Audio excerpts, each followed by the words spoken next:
Hi, everyone, and welcome to today's panel, New Beauty, How Ethics Are Changing the Industry. We have an incredible panelist that I'm going to be talking to today, the legendary Frederic Fekkai, who I'm so excited to chat about how the future of beauty looks in regard to vegan and eco-sensibilities. My name is Brian Underwood, and I'm the beauty director of Oh the Oprah magazine.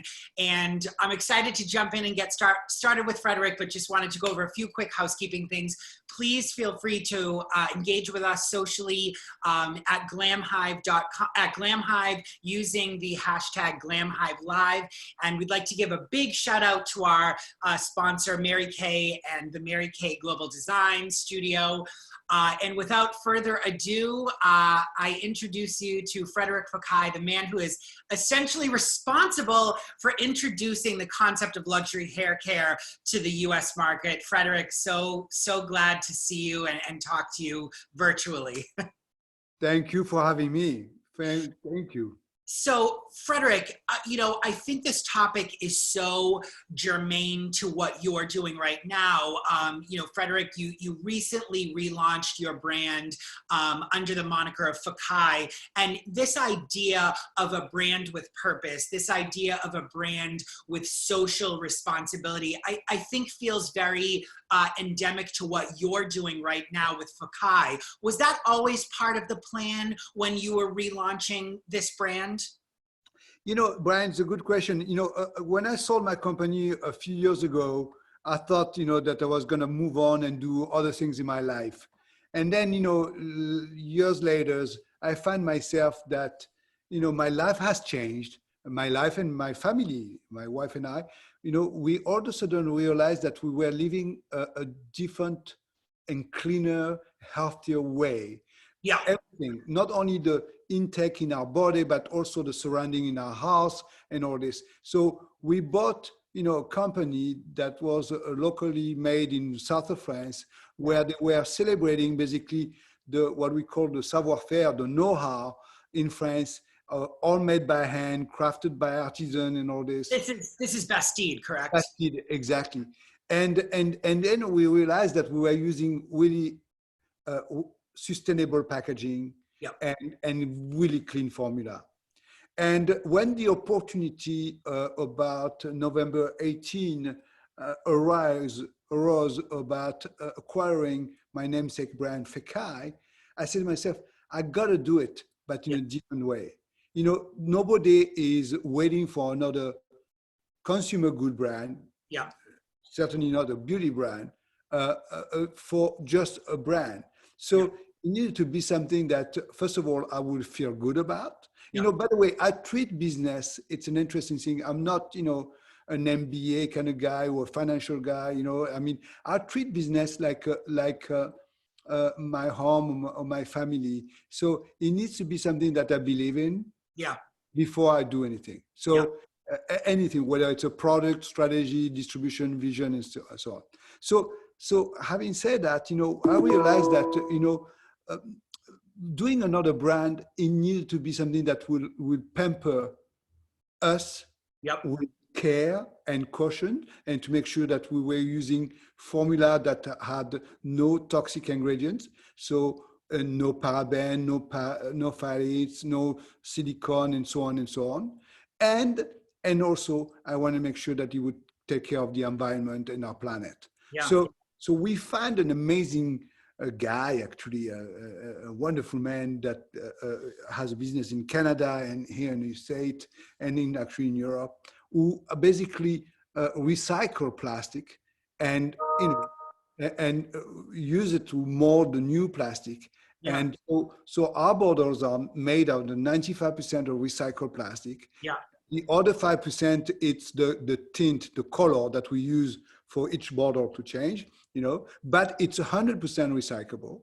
And we have, this 15 SKUs of product today that are, I'm proud to say, wonderful, great performance for the hair, because that's important, but clean as well. Because, I want to make sure that when I wash my hair in the shower, that I don't feel guilty about harming the ocean, killing fish and stuff like that. So to me, that was my mission. And I think that as an artist, you are so associated with performance. And was it hard for you in developing this brand, or were there challenges in developing this brand between sort of focusing on those eco sensibilities that you just mentioned and getting good performance from the products, which I know is also, you know, obviously really important to you? Yes, you know, it's so good that you ask these things, because, you know, years ago we could not. I mean, yes, you could do clean formula, you could do sustainable, but the choices were so slim, Yeah. so minimal. The cost of good was so high, and the quality, the performance was not there. And unfortunately, clean formula, all of this were associated with lack of performance. Right. So today I'm proud, and you know, and I'm screaming out there. I'm just like basically making loud to show that those products are full of performance. Yeah. And that is the beauty, because we work with first of all, we work with a state-of-the-art lab here in the US that has, you know, access to great technology, great ingredients, and we have amazing substitute, and it's a wonderful, you know, it's amazing when you think about that. There's, you know, some MIT people who are actually studying, you know, a derivative of plant and extract to allow us to have access to amazing ingredients. So yes, so today we are so happy to have, you know, performance in the product, and it's going to be better and better, by the way. Yeah, I think you're so right. I mean, I remember covering the sort of clean market back when it was natural beauty, not even so much clean beauty, which is kind of what we call it today. And the options were still so limited. And it does feel like there's been a lot of progress made. In your opinion, and in your experience relaunching Fekkai, what are some of the challenges that you think the clean beauty space is still experiencing? What are some things that you would like to see improved in that space? You know, first of all, let's talk about packaging. I mean, I'm happy to have, you know, recycled plastic and recyclable, but, you know, and I'm working on it, is to figure out the next generation. Yeah. What is it that we can make that is biodegradable? But, you know, biodegradable is a beautiful thing. However, it's also a danger, because if it's biodegradable and you have it on the shelf sitting in a retail store, and so you have to make sure it's not biodegradable all the time. It has to be when you use it. Yeah. So there is all this technology that I'm looking all the time out and working on it. I mean, and I'll tell, you know, I met with the MIT engineers 2 years ago, and I said, you know, guys, you are brilliant, but think about it. Nature is beating you. You know, the pineapple has a great packaging. Coconut has a great packaging. Banana has a great packaging. Yeah. You know, orange has a good packaging. So I said, let's find the same thing for us. So we're working on that. And then for formula, you know, I think we are in a great path. I think that now everybody is jumping on a wagon of trying to make clean formula. Yeah. And by doing that, the supply is going to be obviously less costly. Yeah. And so because of the demand, the supply will be more affordable and more accessible. So I think we're going to see even more and more formulas and ingredients that would help us. Great. Well, I mean, speaking of packaging, I follow the brand on Instagram. I know that you guys have done a lot with beach cleanups and a lot of those events on the West Coast. How important do you think it is for a brand these days to have this kind of greater mission and this greater connection with, you know, doing good and sort of putting your money where your mouth is? Is that integral to having a brand these days, do you think? Yeah, you know what? I love what you said, because this is, to me, this is it. A brand today has to be, first of all, a media brand. You know, it's a brand that communicates. It has to be, the consumer today is not just caring about a product. Yeah. You know, he wants to know what product it is. Where is it coming from? What does it do to me and to the planet? Yeah. uh, it's so important. Everybody now, and this is our job, by the way. It's not the consumer, Yeah. because it's our job, us manufacturers, to really offer to the consumer something that is easy, Mhm. that is responsible, Right. co-friendly, Yeah. and performant. So Yeah. we have to show it, to communicate to them, and the consumer is so happy about that, Yeah. because we see it on social media, we see it on our reviews, we see it everywhere. Everybody is like saying, "Wow, great! Finally, I'm proud to show this, not only for myself, but even in my guest."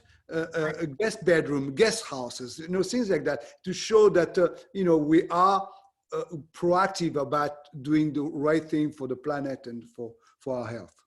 And speaking of consumers, there really is such a direct connection these days between consumers and brands because of social media. You're really getting feedback in real time. And I think people are absolutely communicating their values with how they spend. What do you think are the values of the Fekkai consumer? What are you hearing from them that you think is important in the future of your brand?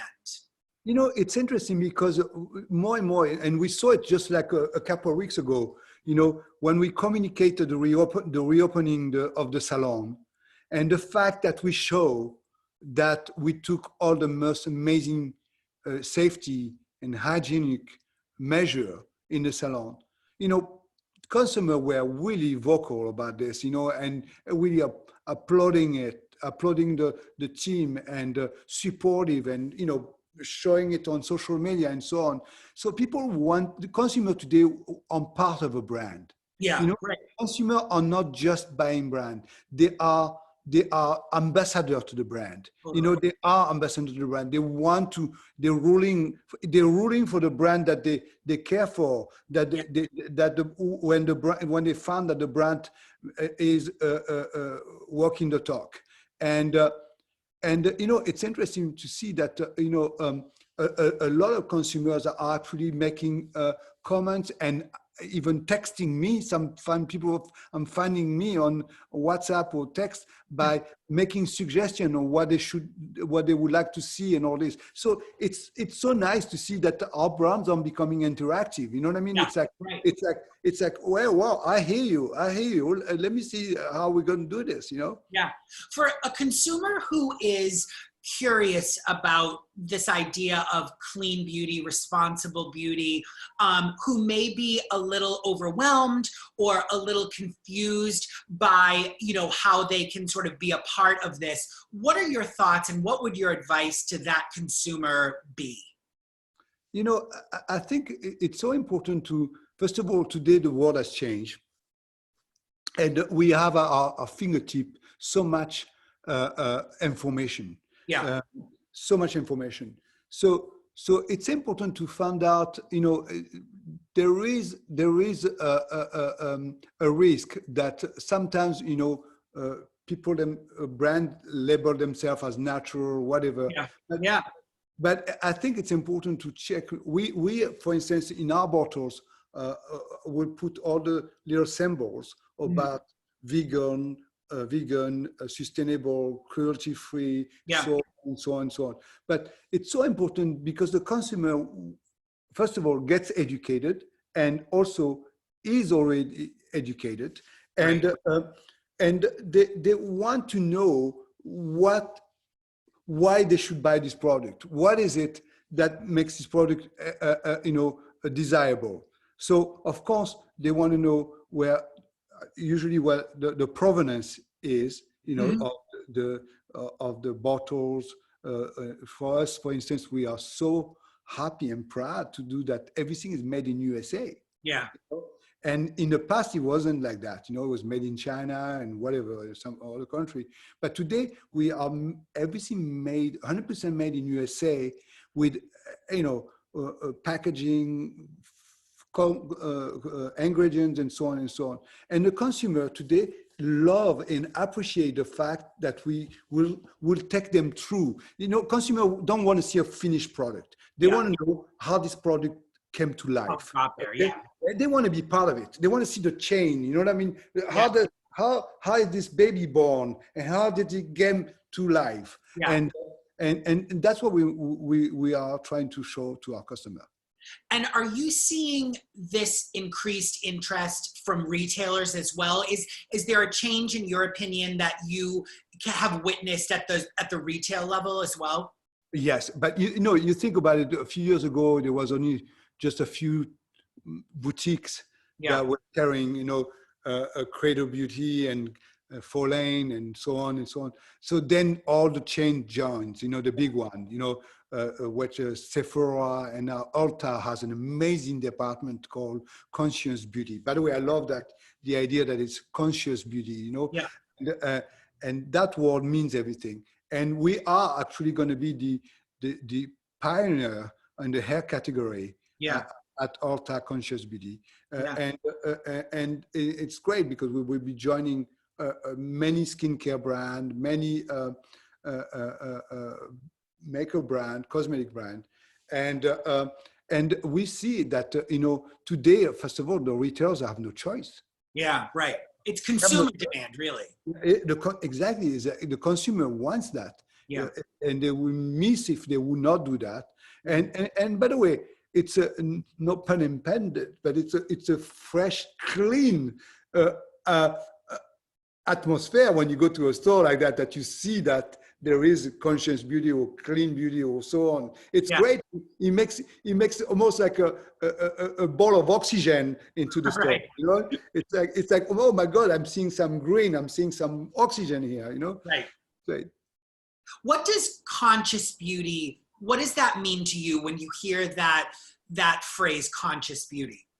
You know, it means two things. It means first that you know, I'm getting aware of the ingredients, the importance of the ingredients for performance and safety. Okay? And then for packaging is about, you know, how is my packaging made and how does it impact our oceans, our planet, you know, and how responsible it is, you know, and that's its conscious beauty to me. It's also, you know, it's like, wow, it's, you know, I'm taking care of myself, but I'm conscious about the repercussion of all of it. Yeah, with so many brands out there right now, you know, the industry has just grown by leaps and bounds in the last decade or so. I think the visuals of it really play a huge role. So when you were envisioning how your brand would come to life visually, what was that process like? I love the color palette. It's beautiful. It's soft. It's these sort of pastel hues. What was that process like for 12 hours. You know, it's interesting because you know, I wanted to make sure that the packaging reflect a little bit the historic of our brand. So and they were colored, and but also it was very important to me to make sure that there was no excess packaging. You know, that if you see our plastic is not too thick, it's not too thin, so that it can be not too fragile, but all of this. But I loved it also, the idea to make sure that, you know, for instance, one thing that I get a kick out of is because I drove my team crazy about it. But, you know, one thing that annoys me the most in the shower is that when I have the water running and all this, and all of a sudden I have to choose between the conditioner and the deodorant, and the conditioner and the shampoo. And I don't have my glasses, so I have no idea which one is which. So So I purposely asked to make sure that the top cap, had a different color than the shampoo. So that you don't, you know, you don't confuse both of them. But things like this, to me, it's where I get, you know, having fun. And also, of course, you know, the packaging, the idea of having, you know, the color right, and the fact that, unfortunately, we have to pack a lot of information on it. So you have a Right. lot of, but I'll try to make it as clean as possible so Yeah. that it's modern and relevant. And performance-wise, purely from a performance perspective, what do you think today's consumer is most looking for in her hair care products? And I know that, lots of people are looking for lots of different specific things, but are there a few sort of overarching, results-oriented benefits that you see people are really searching for right now? Yes. So the thing that is important is that because of color treated hair, because of chemically treated hair, keratin and so on, or even just the environment, it's drying extremely the hair and making the hair also lacking shine and stuff like that. So people are looking for a product that preserves the hair color, number one, and highlight or enhance it. And the number two that we see is basically shine. People realize that healthy hair has to be shiny. If you think about it, when you look at teenagers, what we all dream about is their hair. It's so shiny, it's so pure. So that's what we want to do. So pivoting a little bit, because in addition to being an entrepreneur and a business person, you're an artist. So how do you think this idea of conscious beauty may affect the way salons do their business? It's a very good question. I think that everybody now, even if you go to our salon in Soho, for instance, we used as many, organic and natural product in the salon, but also we try to make sure that we don't use as much paper, foil, aluminum. So for instance, we don't use, a lot of salons use aluminum for the highlight and all this. So we try to avoid that and try to make sure that, so you do as much as you can. We cannot be, policing and being so drastic because we need to do a good job. But we do the best we can to make sure that we are not polluting our planet. Well, I feel like we could talk for hours and hours about this, but I know we're pretty much out of time. Frederic, thank you so much. This was such a great chat, and thanks everyone for tuning in. Thank you, Brian. You're the best. Thank you. Bye, everyone. Bye-bye.